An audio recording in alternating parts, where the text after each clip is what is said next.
저는 미아리에 있는 주 동행교회에서 우리 동기 목사님 같이 심호하고 있는 송신범 목사라고 합니다. 오늘 전해줄 말씀은 예배소서 1장 3절에서 6절 말씀을 통하여 저번에는 하나님의 신령한 복이 우리를 선택하시고 예정하신 큰 신령한 복을 주셨다고 말씀을 증거했습니다.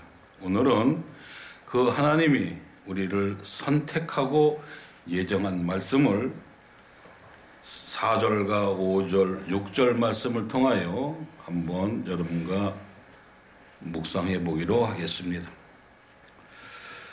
첫째, 선택의 방법에 있어서 하나님께서는 우리를 그리스도 안에서 영원전에 그의 구속적인 전제하에 결정된 사항이라고 말씀하고 있습니다. 이는 인간의 시간 속에서 오시는 그리스도의 구속적 실현을 유효한 효력을 나타낸 말씀입니다. 즉 영혼의 선택이 시간의 사건으로 실현되었으며 시간 안에 있는 우리에게 효력을 미치고 있다는 것입니다. 때문에 그리스도로 말미암지 않고는 이 선택은 불가능한 것입니다. 토저는 이렇게 말하고 있습니다. 구원은 우리 편의 선택에서 말미암은 것이 아니라 하나님의 편에서 지극히 높으신 하나님의 사로잡으심이시오 붙잡힘이며 정복하심이다. 또 우리의 수납과 자원은 작용이라기보다는 반작용이라고 말씀하고 있습니다. 즉 우리가 선택받은 방법은 우리의 선택이 아니라 하나님에게 그 선택의 결정권이 있다는 얘기입니다. 둘째로 선택의 시간에 대해서 말씀하고 있습니다. 우리 4절 말씀에 곧 창세전에 그리스도 안에서 우리 앞에 거룩하고 흠이 없게 하시고 우리를 택하사 우리로 사랑 안에서 그 앞에 거룩하고 흠이 없게 하시고라고 하신 말씀처럼 우리를 선택하는 시간은 창세전이라고 합니다. 창세전이란 창조전, 즉 시간이 있기 전에 이루어진 결정이라고 말하고 있습니다. 시간에서 오는 환란이나 역경이 제 아무리 크고 중하다고 하더라도 시간이 침범할 수 없는 영원 전에 선택된 결정에 대하여 아무런 영향력을 끼칠 수 없다는 말씀입니다. 하나님의 복은 흔들리지 않는 확고한 복입니다. 여기에 성도들의 감동이 있어야 할 것입니다. 영원한 선택이기에 감격스럽습니다. 영원한 선택, 즉 확고한 선택에 들어와 있는 성도는 감격스러워할 것입니다. 성도가 하나님을 찬양하는 것은 이 때문입니다. 성도는 신앙을 자랑스럽게 말해야 합니다. 또 성도는 하나님을 찬양하는 것을 자랑스럽게 하여야 합니다. 또 세 번째로는 우리의 선택의 목적은 우리 4절 말씀 후반부에 우리가 거룩하고 흠없는 자들이 되도록 하기 위함이라고 했습니다. 선택의 목적은 성결과 모험입니다. 이것은 우리의 역사항을 전체로 합니다. 구원 이전에 우리는 불결하고 부정한 존재였음을 기억하시기 바랍니다. 구원받기 전에 인간에 대한 정의는 타락과 비참입니다. 청교도 신학자인 토마스 왓슨은 이렇게 고백합니다. 모든 은혜의 사역은 그 목적이 하나님의 뜻을 즐거워하는 데 있다. 따라서 하나님은 우리가 가치 있는 존재라서 택한 것이 아니라 우리가 택하셔서 가치 있는 존재로 만드시는 것이라고 말씀하고 있습니다. 선택의 목적을 토마스 왓슨은 이렇게 설명하고 있는 것입니다. 하나님이 우리를 선택하는 것은 우리를 불결하고 부정한 존재에서 흠없고 정결한 존재로 만들기 위해서고, 또 하나님이 우리를 택해서 가치 있는 존재로 만드셨다고 고백하고 있는 겁니다. 오늘날 우리 시대의 교회가 가지고 있는 문제점이 하나가 인간의 타락과 비참에 관하여 잘 말하지 않는다는 것입니다. 잘 아실 겁니다. 물론 목회하시는 분들이라 다 아시는 분 믿습니다. 우리 마음의 치료와 육체의 치료에는 관심이 많습니다. 그렇지만 재회 치료에는 관심이 적다는 것을 말하고 있습니다. 네. 지금제에 대한 준엄한 지적과 인간의 비참에 대한 정확한 지적이 필요할 줄 압니다. 그리고 하나님과 관계 회복으로 우리의 타락과 비참을 치료해야 합니다. 인간의 비참하는 것은 하나님과의 관계가 무관하다고 말할 수가 있습니다. 그 말씀을 우리가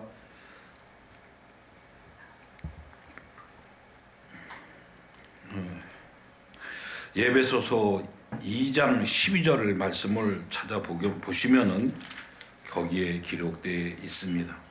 에베소서 2장 12절에 이렇게 기록되어 있습니다.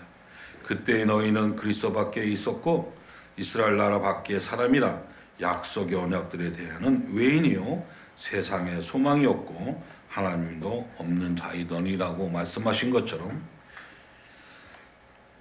우리가 타락하고 비참한 존재였을 때는 하나님이 없는 시대를 살았다가 하나님께서 우리를 선택하고 예정하시는 그 과정 속에 예수 그리스도를 이 땅에 보내주셔서 십자가의 피 흘림으로 인하여 우리를 구속하신 사건을 통하여 여러분들은 잘 알 수 있을 것입니다. 그러므로 인간의 공로로는 순결과 무음해지는 것은 불가능하다고 우리는 믿습니다.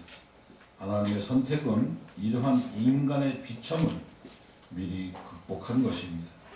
인간의 비참 이전에 하나님의 선택이 있었으며 구원이라는 것은 전적으로 우리 밖에서 이루어졌음을 기억하시기 바랍니다. 인간의 비참을 하나님이 이제 와서 비로소 해결하시는 것이 아니라 반대 시간에서 일어난 인간의 비참함을 해결하기 위하여 시간 전에, 즉 창세 전에 하나님의 선택이 있음을 우리는 알아야 할 것입니다. 이러한 하나님의 선택의 시간으로 인간은 거룩과 무흠에 이르고 있습니다. 하나님과 관계는 하나님에 의하여 이루어지는 것입니다. 이 모든 것을 이루어지는 것은 하나님의 사랑이라고 로마서 5장 8절에 말씀하고 있습니다. 여러분들은 공부하셔서 아실 줄 믿습니다. 칼빈의 5대 교리를 아실 겁니다. 인간은 어떠한 존재입니까? 전적으로 타락한 존재입니다. 부패한 존재입니다. 그러한 사람을 하나님께서는 무조건 선택하셨습니까? 조건 선택하셨습니까? 또 그 다음에 또 뭐죠? 튜일리 교리를 아시는 분은 생각나신 대로 한번 말씀해 보시기 바랍니다. 하나님께서는 우리가 전처로 살아있고 무조건 선택하셨고 조건적인 속죄를 주셨고, 즉 조건적인 속죄라는 건 뭡니까? 예수 그리스도 안에서 그분을 믿는 자에 한해서만 선택했다는 얘기입니다. 또 그런 분을 위해서 하나님께서 예정하셨다고 말씀하고 있는 겁니다. 그 다음에 우리에게 은혜 주신 것이 우리의 은혜가 아니라 하나님의 은혜, 불가항적인 은혜인 것입니다. 우리가 오늘 말씀처럼 11장 1절 말씀처럼 믿음은 바라는 것의 실상이요 보이지 않는 것의 증거라고 말씀하신 것처럼 하늘나라에 가는 것이 우리의 실상이고 소망입니다.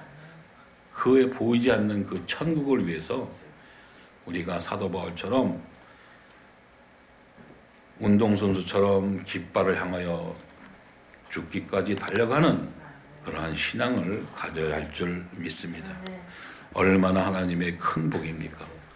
하나님께서 죽어갈 수밖에 없는 우리를 선택하셨다는 그 복이, 하늘의 그 큰 신령한 복이 오늘날 우리에게 있어서 가장 훌륭하고 기쁜 복이라고 말씀드릴 수 있겠습니다.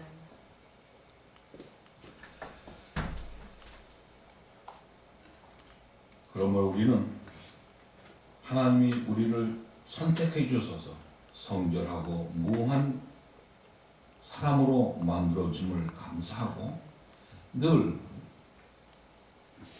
하나님 앞에 서 있는 자세로 하나님을 사랑하고 세상 사람들에게 하나님이 거룩하신 것처럼 우리도 거룩해져야 하며 세상과 겉하지 말며 구분된 삶을 살아야 할 줄 압니다. 두 번째로 우리 예정의 복을 하나님께서 주셨다고 말씀하셨습니다. 선택과 예정의 차이점은 선택은 그의 전적 기뻐하심으로 모두 유기될 자 속에서 뽑아내셨다는 것입니다. 예정은 선택에 관한 모든 계획을 수반하는 것입니다. 즉 선택해놓고 아무런 계획도 없이 방치해두는 것이 아니라 철저하고 세밀한 계획 속에 그의 모든 것을 이끄신다는 것입니다. 예정의 첫째 목적은 아들이 되게 하셨다고 5절 말씀에 말씀하고 있습니다. 하나님께서 우리들을 양자로 삼으셨다고 로마서 8장 29절에 말씀하고 있습니다. 이 말씀은 성도가 하나님의 모든 기업에 참여할 자가 되었다는 것을 의미합니다. 하나님께서 인생에 허락하신 가장 큰 복은 하나님의 자녀가 되는 것입니다. 이것을 분명하게 인식하는 성도는 하나님의 자녀가 된 가장 큰 복을 얻은 사실을 잊은 채 부차적인 것들에 마음을 맬 수밖에 없는 그러한 사람들이 불쌍하고 안타까울 따름입니다. 또한 세상의 복을 우습게 생각할 수 있는 여유를 그러한 복을 받은 자는 가질 수 있다는 것입니다. 우리가 세상과 분리해서 사는 삶, 세상을 닮아가지 않는 삶을 사는 사람들은 오직 하나님만 바라보며 하나님 뜻대로 살아가는 것을 기억하시기 바랍니다. 두 번째로는 예정의 방법이 나옵니다. 예정은 사전에 계획하다라는 뜻을 가진 헬라어 프로디사스라고 말하고 있습니다. 택하심과 예정하심은 하나님의 주권이며 예수 그리스도로 말미암아 예정은 단순히 결과를 예정한 것이 아니라 방법도 예정합니다. 하나님께서는 예정하기 위하여 가장 큰 값을 치르셨습니다. 예수 그리스도 안에서 예정은 효과적인 예정이기 때문입니다. 즉 다시 말해서 큰 값을 치렀다는 것은 자기 안에 독생하신 아들을 이 땅에 내려보내셔서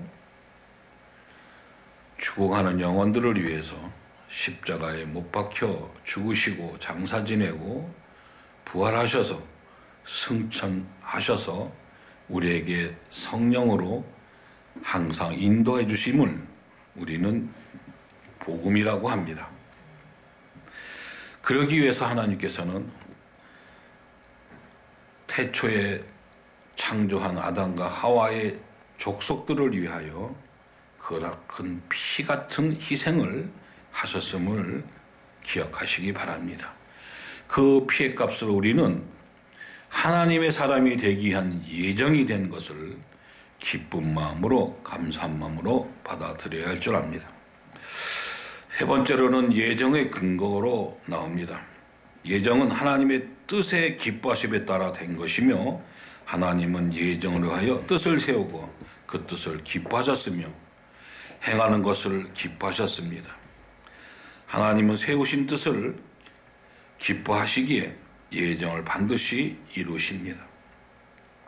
하나님의 예정은 하나님의 뜻으로 되었기에 누구의 간섭도 받지 아니하며 그 뜻을 기뻐하기에 예정은 순조롭게 진행되며 구원의 참여를 철저히 보장합니다. 모든 일에 그의 마음의 원대로 역사하시는 이의 뜻에 따라 예정을 입어 된 일이라고 본문 11절에 말씀하고 있습니다. 모든 일을 그의 뜻의 결정대로 일하실 이의 계획 따라 우리가 예정을 입어 그 안에서 기업이 되었다고 말씀하고 있습니다. 얼마나 고맙고 감사한 일입니까? 죽을 수밖에 없었던 우리를 하나님의 선택과 예정을 통하여 그 하늘의 큰 신령한 복을 통하여 우리는 죽었던 영혼이 다시 살아나시고 하나님의 자녀로서 하나나라의 기업을 물려받을 수 있다는 귀한 은혜가 이 시간에 넘쳐나시기를 부탁드립니다.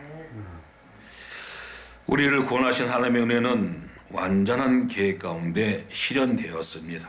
그러므로 하나님의 구원은 완전히 보장된 일이라고합니다. 우리 칼빈의 오대글의 마지막에 성도의 견인입니다. 하나님께서 우리를 택하시고 예정하셨으면 이미 선택했고 예정했기 때문에 하나님의 나라의 기업물을 자로 선택했기 때문에 그들이 어디에서 무엇을 하든 하나님께서 막대기와 채찍으로 하나님 전으로 인도하실 줄 믿습니다. 다윗이 고백한 것처럼 여호와는 나의 목자시니 내게 부족함이 없으리라. 우리의 삶이 다윗처럼 여호와는 나의 목자가 되어야 할 줄 믿습니다. 늘 주님께서 잔잔한 물과 푸른 초장으로 인도해 주시 우리도 하나님의 뜻에 따라 잔잔한 물가와 푸른 초장으로 인도해 주시며 사망의 음침한 골짜기를 갈 때마다 세상 속으로 파고 들어갔을 마다 하나님께서 우리를 다시 영혼을 소생시켜 주시고 그 원수의 목전에서 상을 베푸신 것처럼 오늘 하나님께서 우리에게 주신 그 큰 복을 감사하며 받아가시기를 부탁드리겠습니다. 기도하시겠습니다. 사랑과 은혜가 풍성하신 하나님 아버지 감사합니다. 오늘도 우리에게 주신 그 복 속에서 살아갑니다. 세상의 삶이 어떠하든지 주님은 간건적으로 우리에게 주장하십니다. 오직 주님 앞에 코람되어 하는 자세로 나갈 수 있게 도와주시옵시고 날마다 주님을 알아가는데 힘쓰게 도와주시옵시고 말씀을 통하여 그 말씀을 깨우쳤고 알았으면 그대로 실행할 수 있는 능력 허락하여 주시옵시고 믿음 허락하여 주시옵시고 늘 주님과 동행하는 삶을 내 몸소 이 세상 사람들에게 보일 수 있는 귀한 성도로 자라가게 도와주시옵소서. 모든 것을 주께 의탁드립니다. 부족합니다. 연약합니다.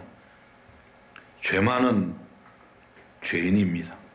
주님 용서하여 주시옵시고 늘 보시고 우리를 도와 주시옵시고 인도하여 주옵소서. 모든 것을 우리를 구원하시고 구속하신 예수 그리스도 이름 받들어 기도드리옵나이다. 아멘. 아멘.